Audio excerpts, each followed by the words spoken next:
Good morning friends, welcome back. पिछली class में हमने आपको वैक्सीनेशन की प्रोसेस बताई थी, नेशनल वैक्सीनेशन शेड्यूल के बारे में बताया था और बच्चों को, शिशुओं को और माताओं को कौन कौन सी वैक्सीनेशन लगती है वो चीज़ें बताई थी।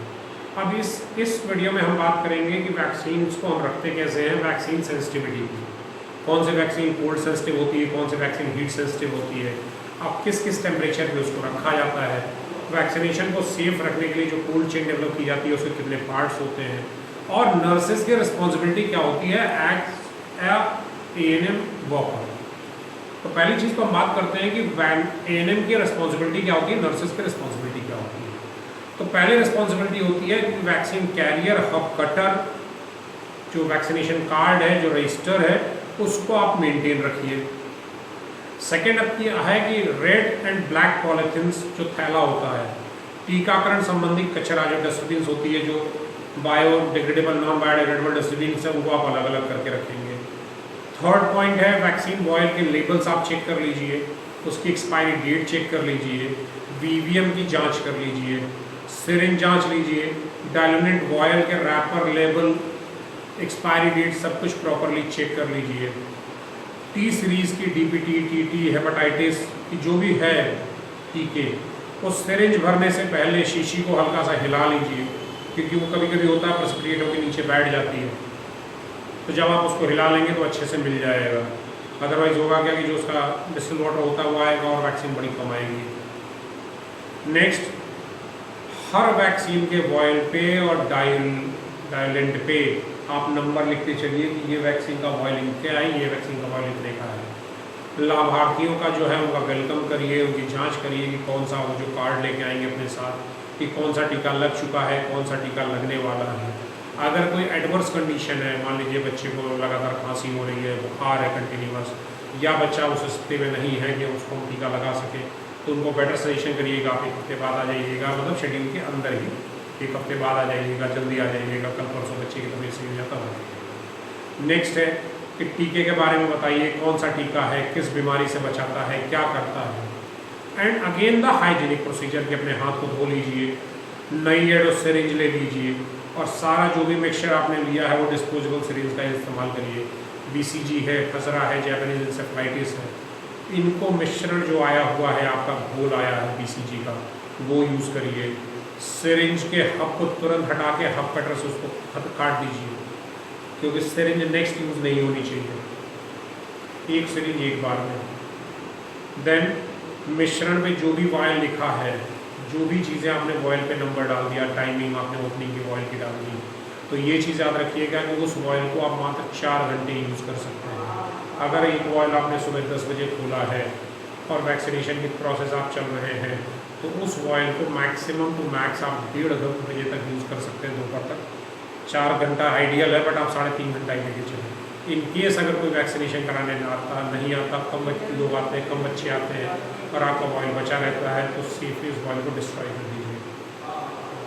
जो खुला हुआ वॉयल है उसको, जो कोल्ड वॉयल है, कोल्ड चेन में रखा हुआ है, उसको रहने दीजिए, वो नेक्स्ट टाइम काम करेगा। उसके बाद अगर साफ़ सफाई ना हो टीके लगाने की जगह, मान लीजिए ऐसी सोसाइटी से बच्चा आता है जहाँ गंदगी बहुत ज़्यादा है, बच्चा बहुत ज़्यादा गंदी जगह में रहता है, तो आप कॉटन से उस जगह को साफ़ कर लीजिए, साफ़ करके तब टीके लगाइए। सुई लगा, आपने टीका लगा दिया, अगर मान लीजिए ओरल वैक्सीन है तो अलग बात है, अगर आपने इंट्रामस्कुलर है, सबक्यूटेनियस है या सबडर्मल है, तो कभी भी उस जगह की मालिश मत करिए, टीका लगाइए, कॉटन चिपकाइए बस। अगर आपने मालिश की तो हो सकता है एलर्जिक रिएक्शन तेज़ी से स्टार्ट हो जाए। टीके लगने वाले का जो भी एडवर्स इफेक्ट होते हैं, जो हज़ार्ड्स होती हैं, उसकी जानकारी आप माता पिता को दे दीजिए कि आपने टीका लगवा लिया, हो सकता है बच्चे को बुखार हो, सर में दर्द हो सकता है, बच्चे का जी बच रहा है, बच्चे को भूख न लगे, बट ये सारे 24 घंटे के अंदर सही हो जाएंगे। ये चीज़ें आप उनको क्लियरली बता दीजिए। नेक्स्ट टीका कब लगेगा, कब आना है, उनको कार्ड में उनकी एंट्री कर दीजिए, आज के टीके की, नेक्स्ट टीके की, उनको रिमाइंडर बता दीजिए कि ये टीका आपका इस दिन लगा, ये टीका इस दिन लगा, और अगला टीका आपका इस तारीख को लगेगा। उनके कार्ड में मेंटेन करिए, अपने रजिस्टर में मेंटेन करिए उन चीज़ों को, ठीक। ये कंप्लीट रिस्पॉन्सिबिलिटी नर्सेज की होती है। अब सामान्य तौर पे आपने देखा होगा कि वाइट डब्बा सा लेके चलते हैं, हमारी एएनएम में जो होती है वो वाइट डब्बा सा लेके चलती है, that is a process of cold chain, कि उसमें टीका सेफ रहता है। अब उस कोल्ड चेन के कई पार्ट होते हैं कि टीका बनाने वाली कंपनी से लेकर टीका लगाने तक टीके को कम और उचित तापमान पर संग्रहित मतलब स्टोर करना पड़ता है, उनको ट्रांसपोर्ट करना पड़ता है। तो उस पूरे सीक्वेंस में जो टेम्परेचर रखा जाता है वो 2 to 8 डिग्री सेंटीग्रेड का होता है। अगर टेम्परेचर उससे ज़्यादा हुआ तो टीका खत्म हो जाएगा, ख़राब हो जाएगा। जो वैक्सीन आप लेके चल रही हैं वो वैक्सीन ख़राब हो जाएगी। तो ये चीज़ें कोल्ड चेन डेवलप की जाती है, उस कोल्ड चेन के प्रोसेस के हिसाब से काम होता है।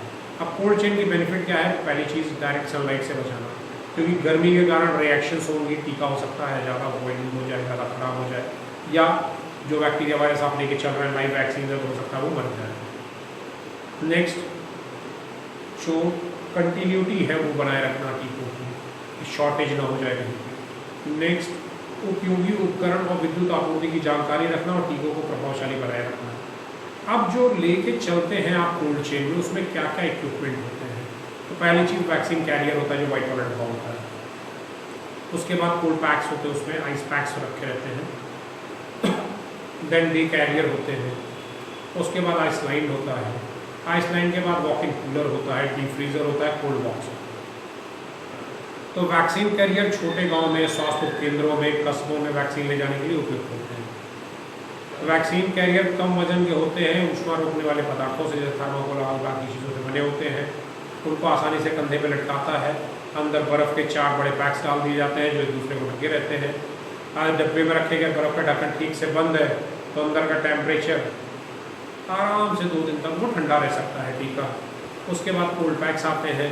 तो कोल्ड पैक अगेन प्लास्टिक की चपटी बोतल होती है, इसमें पानी भरा होता है, पानी की बोतल के निशान ऊपर तक भरे होते हैं, उस हिसाब से उसको डीप फ्रीज़र में डाल दीजिए।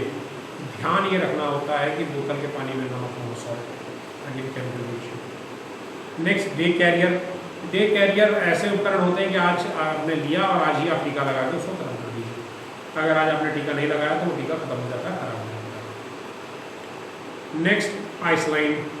अब ये शीत श्रृंखला का सबसे महत्वपूर्ण उपकरण है और इसके फ्रीजर वाले भाग में पोलियो, खसरा, टीटी, टाइफाइड सब कुछ रखा जाता है। That is ice line refrigerator बोलते हैं या इसको ILR बोलते हैं।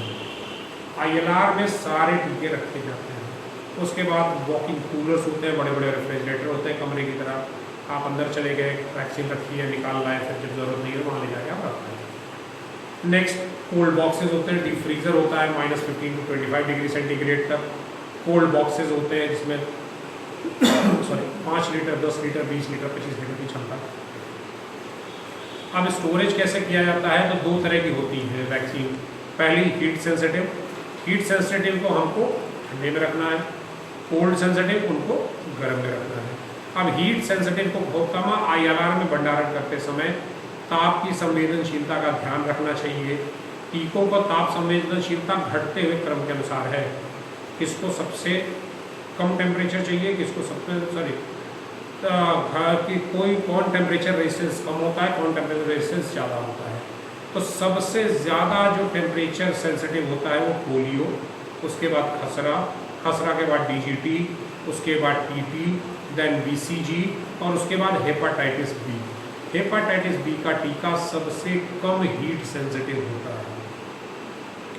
उसके बाद आते हैं कि भाई ठंडा, सबसे ज़्यादा जो आप आइस लाइन रेफ्रिजरेटर ILR में आपने रखा है वहाँ पे सबसे ज़्यादा कोल्ड सेंसिटिव कौन सा होता है? वो टॉप वाला तो हमने हीट सेंसिटिव होता। अब जो कोल्ड सेंसिटिव वैक्सीन है वो होती है हेपाटाइटिस B, सबसे ज़्यादा कोल्ड सेंसिटिव है। हीट सेंसिटिव सबसे कम है मगर कोल्ड सेंसिटिव सबसे ज़्यादा है।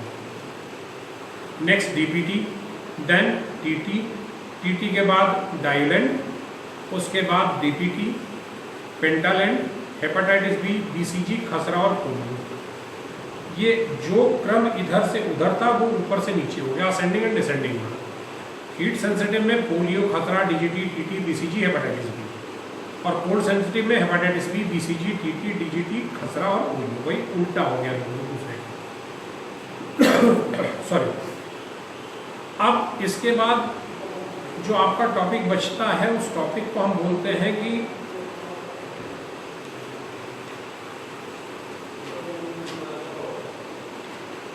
जो अभी हमने आपको बताया था कि जब आप इम्यूनाइजेशन करेंगे और इम्यूनाइजेशन करने के बाद